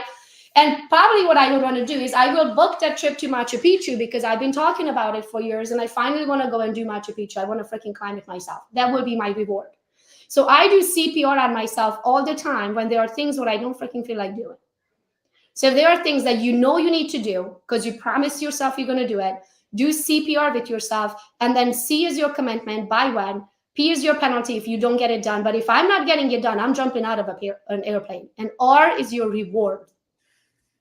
What are you going to gift to yourself for your hard work? You're like, oh my gosh, I did that. I'm going to go to Machu Picchu, right? Now, the other thing I wrote down, what else can I do? So John, when you use the example of like, well, I run a marathon, why did I stop there? So I always question myself, ooh, when I achieve a goal, right? Or I reach something, I'm like, ooh, if I can do this, then what else can I do? Mm-hmm. And then if I can do that, then what else can I do? And if I can do that, what else can I do? I want to die one day with the highest level of myself. I want to make myself proud. And most importantly, I want to make God proud for all the skills that he put in me. I will stretch that to the end. So That's the old saying, right? You know, somebody's definition of hell is that you show up at the pearly gates and you meet the version that you could have become. And, you know, that really resonated with me. Corey, his last name's slipping me, but he posted that on social media. It's been 7 or 8 years ago. And it's one of the things that I think about a lot.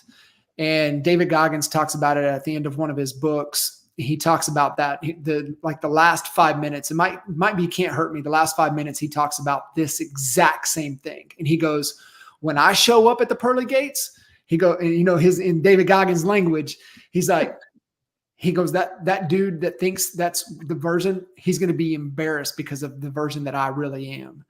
And meaning that he's going to be exponentially better than even what God had intended for him. And so that's just a great perspective and mindset. And to your point, where you've evolved as a leader and a visionary, Gogo, is that you are always thinking about that next move, and you're really becoming and playing chess. You're not playing checkers. You're looking, right? They say grandmasters can see 12 to 15 moves ahead. And that's where can you see, right? And Patrick David Bett has a really good analogy of this. It's your next 5 moves.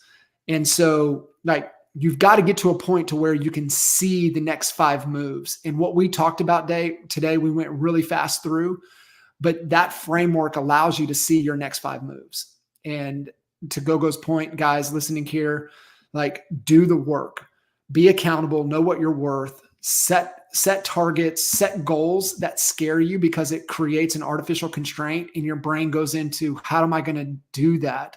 That's where the mentors and the coaches and the peers and the accountability comes in. And that allows you to figure out and solve problems because we're humans, we're hardwired to solve problems. You just got to have a big enough problem that's worth solving. And I think that's where a lot of people get complacent, Gogo, is that the goal is not big enough. It doesn't form a big enough constraint for them to be like, I'm not worried about trying to solve that. And that's what you've done a really good job of, is that you set really big, damn scary goals. And I watched Dr. Wayne. If you guys know Dr. Wayne Dyer, he's one of my absolute favorite for mind change or, you know, mindset stuff. And I was watching one of his episodes and he said, some people live for 90 years and some people live 1 year 90 times. So make sure you are not living and reading the same chapter of the book over and over again. Make sure you are not making the same $100,000, selling the same 10 homes every single year. And that might be good. It might be good. I mean, you can live off of 100,000 easy, but is that your best version? Is that what you want for yourself? And don't forget, people don't do what you say. People do what you do. Is that the example that you want to set for your children? Because they watch you. They watch us every single day. We tell them, go chase your dreams. Do we? Do we chase our own? So make sure you set the right example. The next one is get help. I could not do what I do here today without my team. And when you know your hourly rate, you need to hire everything else out that is not making you that money, and help hire people that you can change their life, where they can go on this journey with you, where they can work from home, where they can do what they are good at, you do what you are good at, and everybody's happy. Hire help. No empire was built on their own. You cannot build an empire by yourself. You are going to hit a ceiling. Like you might be at 10 homes now and you want to get to 100. I tell you, right around 40 to 50 homes. If you are an individual agent, your head is spinning. You can't tell from your headphone behind. You don't know what side of the transaction you are on. And you certainly have no life. And that is not, remember when we talked about freedom, that is not what we want to do. It's the sacrifice to your relationships and your health that it's not worth it, guys. Like I said, you know, I shared my story, my 20 years, and I have such a unique perspective because of the 3 different companies that I've been a part of that have been well over 7 figures in revenue sales. They're all different markets. You know, 120,000 average sales price to down here in Dallas, Texas. So that perspective, but also the 15,000 plus, you know, one-on-one coaching calls over the last 12 years. There's not a situation that I've been able to work clients through. But the number one thing is that if you're all in on there and you're not leveraged correctly, you're suffering in your health or you're suffering in your relationship. And it doesn't have to be that way, Gogo. It doesn't have to be that way. You can have it all. You can have it all. Mm-hmm. You remember, I actually made a post about this not long ago. You know where we learned where we can't have it all? We learned in childhood. You remember when you went for the pantry or the freezer and you got 3 ice creams and you were running up to your room? Your parents were like, hold on a minute. There was a bag of chips, some ice cream, some lollipops, some whatever. And your mom said, oh, honey, you can't do that. You have to pick one. Okay, pick one. Which one do you want? Yeah. And that lays the foundation for our life, thinking, well, I can't have it all. Well, I can't make millions and have a healthy relationship and have a six-pack and have healthy children and go on trips and run a business and have employees and have free time. And yes, you can. Yeah. If you can imagine it, you can have it. You deserve to have it all. One more thing I want to add on is the TC. So when we calculated your hourly rate, most people don't get TCs because I can do that. Now that you know your hourly rate, you will never push paper again because that does not make you money. That takes money from you. So if a TC will cost you, let's say $300, and you're making an average of $10,000 on a commission, should you go and get another client? Should you take those? How long do you think it takes to take a file from start to finish? 3-4 hours? Yeah, I'd say 4 or 5 max. Yeah. Let's say it's like 4 hours. Let meet me in the middle. Let's say it's 4 hours to take a file from start to finish, from the moment the file starts all the way to the finish line, right? What is 4 hours costing you to do that? Should you pay someone $300 and in those 4 hours then it would take you to do paperwork, go get 4 more sellers, which in return is going to make you a, I don't know, $10,000 commission. I don't know, that $3,000 an hour example. I mean, think about that. And you know, but the other $3,000 an hour for doing what she's been doing. But what if in those 4 hours she gets 4 new clients, 1 client an hour? That's right. It's opportunity cost. Now we are talking opportunity cost. Not what it's costing you to do the paperwork. We know that for Melissa, it's cost her $3,655 an hour to do paperwork, right? But what is the opportunity cost? When you're ready to this point, it's the other book from Dan Sullivan on another of his concept. It's Who Not How, and it's a shift. It's a paradigm shift in your thinking because we're all hardwired, and you got to remember where we learned this lesson from. And it's like, well, how do we do that? That's the wrong question to ask in today's climate, in today's society, today's world. It's like, who can help me with that? Who's been there? Who's been there? Who not how? Because I usually go to their profile. I get to the end of their Google. I go 2018 deep on their Instagram. I will go watch every YouTube video. I buy their books. I go to their events. I go to their masterminds. I buy everything I possibly can from that person because, again, I'm buying speed. Because they already been where I want to go. Instead of me figuring out how to freaking get there and inventing the wheel, I'm just going to copy and paste. That is easiest. And then my book recommendation is this book that changed my life since we're talking about mindset, Outwitting the Devil by Napoleon Hill. How would you look at that? It's my number 2 book recommendation, Gogo. I'll tell you that. It's my number 2 book recommendation. Number 1 is Gap in the Gain, and number 2 is this. And this book changed my life. And I want you to expand upon it because here's the thing is that you know, the story behind it's cool, but when you step back and you look at why he wrote it, it goes back to the laws of success.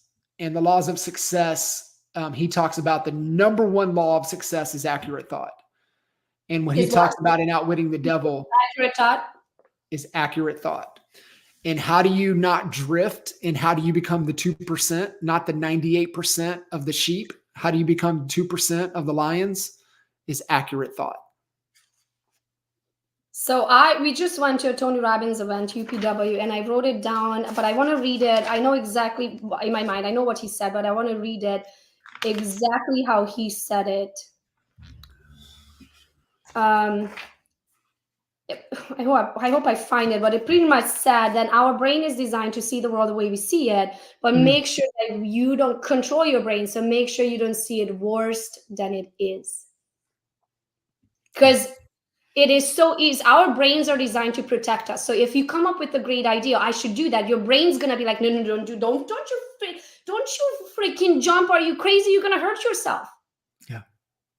And that's your own brain stopping you from your own potential, right? I wish I could find it here super quick because he said it so good. I wish I could just say it the way he says it. something not worse than it is. Big stage mind.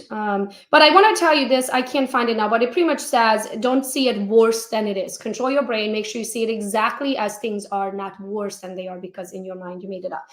So with this book, Napoleon Hill wrote Think and Grow Rich in the 30s, I think 36 or something like that. And a few years later wrote this book, Outwitting the Devil, where he actually interviews the devil. And I will tell you, I'll be brutally honest with you. When I read books, I read with a pencil because I need to underline and circle, and I fold pages and whatnot. This one I read out to myself. I read it out loud. Like I was walking, standing up around my pool and reading the book and asking the questions and answering the devil's answer. And I'm like, what did he say? And I would read the question again and read myself the answer. I'm like, holy shit. How the devil works, it's literally imprehend, because if we could comprehend how he works, then he wouldn't have power over us. So in order to take your power back, you have to have power over your own mind. And don't let the devil in, not as much as 1%, because if you let him in for 1%, you're going to fall into what's called the hypnotic rhythm, and it's almost impossible to break. So this book right here, if you have nothing else to do during the holidays, read this book. Am I starting a podcast? Yes, I want to start a podcast. Did I just promise out loud by February the 15th, or she's jumping out of an airplane? And I am not jumping out of an airplane. So give me on the guest list. I definitely want to be on the guest list. If anybody has any input on how to start a podcast, please message me, because I don't even know where to start. Please let me buy speed. Okay, so let's open it up for questions, guys. We are almost 2 hours in, but I can stay 13 more minutes up until the end of the hour. If there's any part of this that you want us to go deeper in, or if there's any part of planning that you want to break down further, if you have any specific questions, whatever it is, please put it into the chat box. Oh, thank you, Jen. Jen said she would listen every day if I started a podcast. I would love to. I just don't. I literally have to figure out the time. That's my only biggest is the how, because whatever I'm doing, I'm always consistent, right? Which means this is an hour. Again, if I do an hour podcast, is an hour podcast of what? Of my life. That means I have to find an hour weekly or an hour monthly that I can attend to for the rest of my life. Okay. Almost all my business comes from YouTube. I want to hire a showing agent, but I get stuck in the head because I feel they want to work directly with me as well as show them the homes. Okay, so Alexis, I want you to do this exercise. Ask yourself that question, is that true? And see who answers it. Is it your heart or is it your ego? Your ego is not your amigo. And that the feeling that people want to work with you, that's your ego answering, because you're probably a very driven person, because you're certain that nobody's going to do it as good as you can. And you're true. They're not going to do it as good as you can, right? But so here's how I do it. Now that I know my hourly rate, Alexis, I do have a team, and that does happen for a while where people are like, yeah, go, but I want to work with you. So when we take on clients, this is how we explain it. Hey, let me tell you how we work. Right? And I explain how we work. I do the marketing and negotiating. Everybody else does everything, legs on the ground. Well, Gogo, we want to work with you. Okay, my hourly rate is $4,200. On the listing side, I have to work with you at least 7 hours. Do the math. It's $28,000, $29,000 minimum that I'm going to cost if you want to work with me directly. But I wouldn't even do it for that much anymore, to be honest with you, right? I'm not going to fly up to Michigan. I'm licensed in Michigan, for 29 grand and spend 10 hours to do some paperwork. Not happening, right? So I want, Alexis, you to answer this question. Make sure when you're making business decision, it's not your ego that's answering the question, because most of the times it's our ego that's not allow you to grow. You're going to get over it super fast. You're going to hire 2, 3, 4 buyers agents. You're going to train them, give them 90 days to prove themselves. You keep 2. You need to always have more than 1, because if you only have 1, then it's like that bird that's just sitting there with the mouth open, waiting for the leads, because there's no hunger, there is no competition. There's like, they know the next lead coming in, it's going to be theirs. So make sure you hire multiple and fire them if they don't do the job as you're expecting it. Make sure you have a very solid contract. Make sure you're holding them accountable. You have weekly team meetings. You have accountability meetings. You give them all the tools they possibly can to make them successful. You answer their calls, and there's no reason why they couldn't be doing a phenomenal job for you, so you can take yourself to that next level. What was the next? And John, please feel free to edit. I mean, it's just you gotta think like the doctor, right? You got to think of like the airline pilot, right? Do you think the pilot's back there serving you drinks and checking to make sure that you're doing the safety demonstration, that you're buckled up, they're, put your bag underneath the seat in front of you. Like the pilot's not doing that. The doctor's not doing that. Think about the dentist. When does the dentist make money? Dentist makes money when he's got hands in your mouth.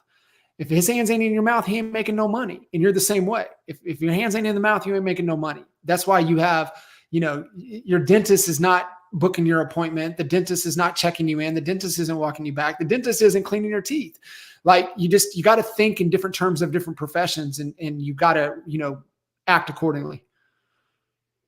Someone is asking how much money they should spend on marketing, right? Well, that's a loaded question. So here's the reason why. I don't know the amount of followers that you have. So for example, I reach organically over 1 million, almost 2 million people on my Instagram alone. If I run an ad with $5 to my warm audiences, I reach almost 2 million people, right? So number one question, do you already have a base? If you already have a base or you already have followers, you don't have to spend a lot to reach your warm audiences. You really, if you want to spend more to reach your cold audiences, the people who don't know of you yet, right? And the next question is, are you doing all of the organic that you possibly can? Have you exhausted the organic before you spend money, right? And what I mean by that, do you have a schedule to make your post? So here's the quick schedule, write this down.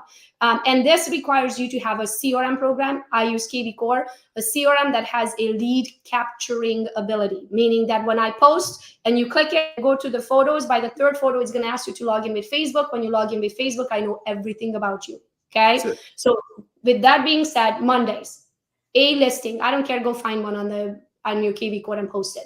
Right? And say, hey guys, this 3-bedroom, 2-bed just hit the market, blah, blah, blah. It's so amazing. I'm available today to show it to you between 5 and 8. Here's my cell phone number. Just text me. Right? Tuesdays, one of your listings. If you don't have a listings, go find another one. Wednesdays, search for homes. And Wednesdays, you might say, hey guys, I don't know if you know, but I have access to absolutely anything on the market in the state of Michigan. Here's a link. Just click below, search away. What happens when they search away? They're going to plug in what they're searching for. How are they going to get the list? Well, they have to give you their email address so you can email it to them. So now you know who they are. Okay. Thursdays. Thursdays are open houses. So usually we run a report for the open houses in Livingston County. I do a whole county for us because if I just did Pinckney, Michigan, there's probably going to be like 2 listings, right? 2 open houses. So we do Livingston County. This way we have a reach for the county. We post it on Thursdays. We usually say, hey guys, these are the open houses for Thursdays. If you see something and you'd rather have a private showing, we are available. Here's our phone number. Just text us, right? And that should be your KV Core phone number as well, so you can capture their information. And then Fridays, how much your home is worth. Saturdays and Sundays, your agents are going to be at open houses. They better go live. They better do a video tour of the property with the KV Core link. Now, when you are doing the lives and stuff like that, you can share a couple of things. Here's a trick. Don't share the address of the property. Share the price in the description. 3-bedroom, 2-bed on this lake. Oh my gosh, it's amazing, blah, blah, blah. Because if you share the address, 123 Main Street, they just going to go on Zillow and they just going to tell their realtor to go find it. No, you don't give the address. So then they have to reach out to you. Oh my gosh, I love this property. It's exactly what we were looking for. Where is it located? Now I know you're on the market, right? So that's your question. I would try with $10 for now and see how far that gets you. Right? $10 a day and see how many leads you're getting. And if that's not enough or too much. And here's the thing to go to your point, a couple ways to look at that. One, if you don't measure it, you have no business spending it. So like if you guys are not committed to tracking and measuring, you have no business spending any money on marketing. Because what's going to happen is that you're not going to know if it's working or not, and you'll get tight on money, and you might cut the cord on the thing that is producing all of the money for you. So make sure you're willing to measure and track it. Jacqueline had a great question about, making the jump. One, I would know your numbers, and I would know what the actual income that you're looking to replace of why you're still hanging on to that monkey bar. And if you know the exact number and what Gogo walked through earlier of how many units you need to do, and then you have a good plan of being able to how to get those units, then you can let go of that monkey bar and go all in. And I'm going to tell you guys, I mean, great. You did fantastic. 18 deals this year, part-time. I mean, you're wired a little bit different than most. And so just think about if you were able to give it your full attention and go all in. John, I'm going to stop you there. Someone did 18 transactions and they're still working full-time. Okay, we're gonna have to do the math. I don't want to say I guarantee you probably made more money in real estate than you did in your real job, but you probably made more money in real estate than you did in your real job. So you're just holding on to comfort. If that's health insurance, then do the math and figure out how much health insurance would cost you and your family. And if you're an EXP agent, we have in-house health insurance, FYI, right? Just go talk to them, figure out how much is health insurance. So let me do, I actually gonna do this super quick example. I was talking to someone who's a teacher making $45,000 a year, working full time, right? And was not certain if they should leave their job. The average price range in their area is over 300,000, right? That's like a minimum is 300. So we are talking a minimum commission is $9,000. We are talking 4.5 transactions will replace their salary. Should you do it? 4.5. Like if you gave it all you got, there's no way that you can't sell 4.5 transactions in a year. If you gave it all you got. Yeah, it really is. It's just letting go. And you guys have to understand you're either growing or you're dying. And if you're hanging on to complacency, that's comfort, that is not growing. And so, you know, I think it's just getting clear on the bigger picture, making sure that you have the right life team support around you that's holding you accountable, that's pushing you, and go all in. I mean, if you did 18 deals part-time in comfort, just imagine if you were all in. I mean, what that would do. Wow. And somebody said $4,200 an hour. So Monica, let me answer how that happens. That is not of my own doing. When you learn to leverage, so now that you know your hourly rate, you will never do anything again that doesn't make you that money in the hour. So the 150 that you said, if it's walking your dog, do you make $150 walking your dog? No, you don't. Somebody else is going to walk your dog. You're going to hire a teenager from the neighborhood, and for $10 an hour, they're going to walk your dog. You have a happy dog. And in that hour, you're going to go get yourself another client. Every time you stay in your lane, you're going to keep making more money, and you're going to hire everything else out. I have 17 assistants. I have a house assistant. I have a house cleaner. I have a chef, and then continue on with all of my assistants, right? So if you think about it, for every hour that I work, I have 17 people working the same hour for everything to get done. So I do set circles. I do as much work in 1 hour as 17 people do individually in their own hours. Yep. Right? So that's how you want to look at leverage. Now that you know your hourly rate, that it's everything that is not costing you or making you so sad, that $150 an hour, you're not doing it anymore, or you cannot grow. Yeah. And that mindset is the hardest mindset, because most people look at it, yeah, but I can do a load of laundry. So if it's going to cost you $25 a load of laundry, and right now your hourly rate is $150, every time you do a load of laundry, you lose, you don't make money, you lose $125 an hour. That's right. Actually, you lose $150 an hour because you're doing the work. But most people look at it that they're saving that $25. No, you're not. You're losing what you would have made. Go read Who Not How by Dan Sullivan. If you are struggling with what Gogo is talking about right now, go read Dan Sullivan's book, Who Not How. Dan Sullivan is a strategic coach. He is the #1 coach on the planet. He's coached more entrepreneurs than you could even imagine. And you're like, well, I follow this person. They probably went through strategic coach. They probably worked with Dan Sullivan at some point in their career in his Who Not How concept. If you're struggling with what Gogo is talking about, read Who Not How. It'll change your whole perspective. Awesome. Well, thank you everyone for being here. We are 2 Gogo, you're amazing. John, you're amazing. If you're wondering for all of the links that John was talking about, just give us some time. This will be under the video on YouTube, so you will be able to find all of the lists.